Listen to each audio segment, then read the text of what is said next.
le mieux possible.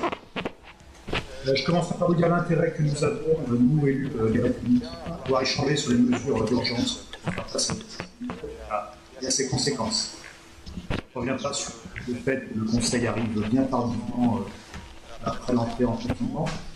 Mais pour autant, il faut quand même noter que les assemblées qui représentent la population doivent pouvoir prendre en compte toutes les règles sociales et fédérer il faut le combattre pour réunir et non intervention dans cette D'autres groupes républicains apparentés soutiennent les mesures d'urgence qui nous sont présentées. La situation l'exige. Ces mesures couvrent un vaste champ de sujets. Je l'ai dit, le temps n'est pas au grand discours. Et vous comprendrez donc que je passe en revue toutes nos approbations et que je me concentre sur les propositions et sur les sujets qui posent question. Je n'évoque pas les sujets des masques de protection et de la lutte contre les incivilités qui ont déjà été traités par des collègues. Je commence avec le retour à l'école, qui est le sujet d'actualité. Beaucoup de questions se posent encore et les maires portent un lourd fardeau. On voit bien la limite du en même temps sur ce sujet clé. Nous plaidons pour mieux associer les parents d'élèves et les directeurs à la mise en place du dispositif et pour conforter la confiance des élèves, des parents et des personnels. Pourquoi la ville ne propose-t-elle pas des tests de température à l'arrivée le matin et un test sérologique pour le personnel intervenant? Et puisque l'un des objectifs est de favoriser le redémarrage du pays, il faut veiller à ce que cette reprise des cours soit adoptée à la reprise de l'activité par les parents.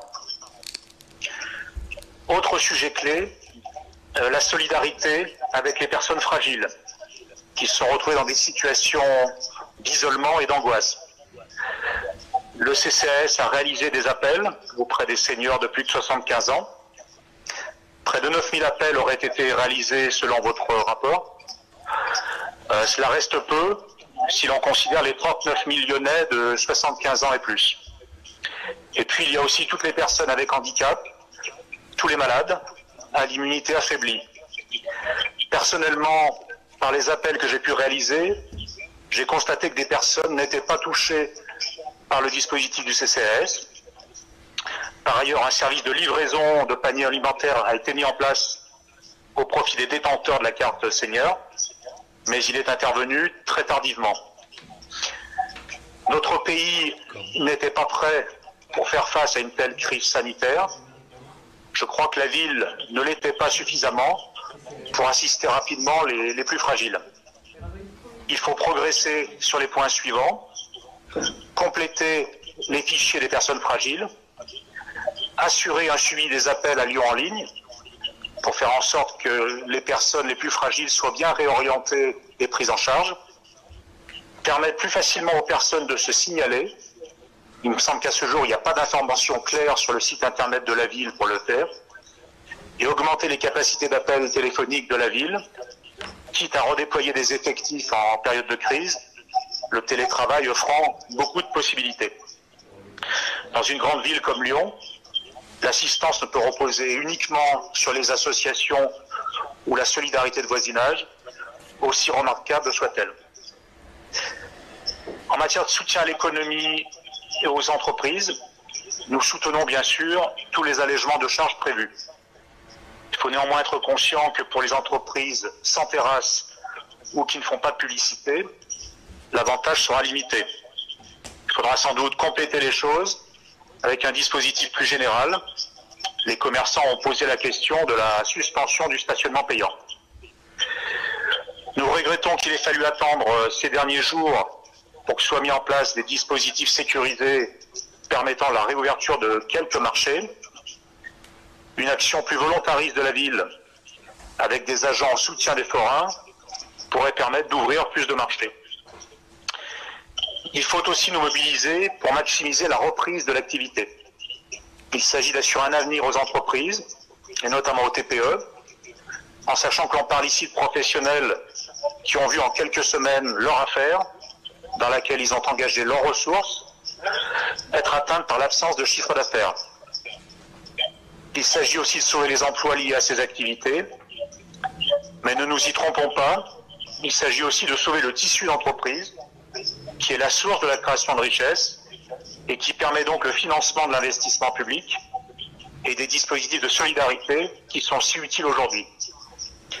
Il faut donc une vraie stratégie de reprise économique. Au plan commercial, notre ville avait déjà beaucoup souffert des mouvements sociaux. La crise sanitaire est un nouveau choc.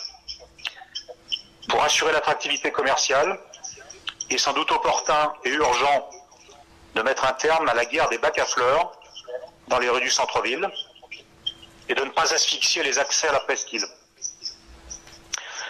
Enfin, pour terminer, un autre sujet d'anticipation. Il apparaît de plus en plus probable que la période estivale sera encore marquée par des contraintes de déplacement.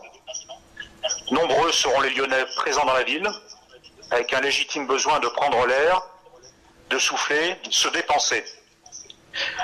Dans ce contexte, il sera bien sûr d'autant plus inacceptable de voir des parcs, squares et jardins fermés pour éviter l'installation de campements sauvages.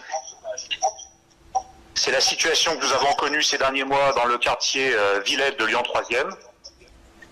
Merci de faire en sorte que la ville, en liaison avec les services de l'État, assure la maîtrise de ces espaces verts pour que les Lyonnais puissent en bénéficier dès leur ouverture post-confinement, et ceci tout l'été. Voilà, donc nous approuvons ces mesures d'urgence et nous avançons les propositions suivantes pour les compléter. Rassurer les enfants, parents et personnels en organisant des contrôles de température et des tests pour la reprise de l'école. Développer les capacités de la ville pour identifier et contacter toutes les personnes fragiles. Réfléchir à une aide aux entreprises plus générale. Faire preuve de plus de volontarisme pour la réouverture de marchés sécurisés. Et s'assurer que les parcs et jardins bénéficieront bien à tous les Lyonnais cet été. Merci de votre attention et pardon pour ces conditions d'expression.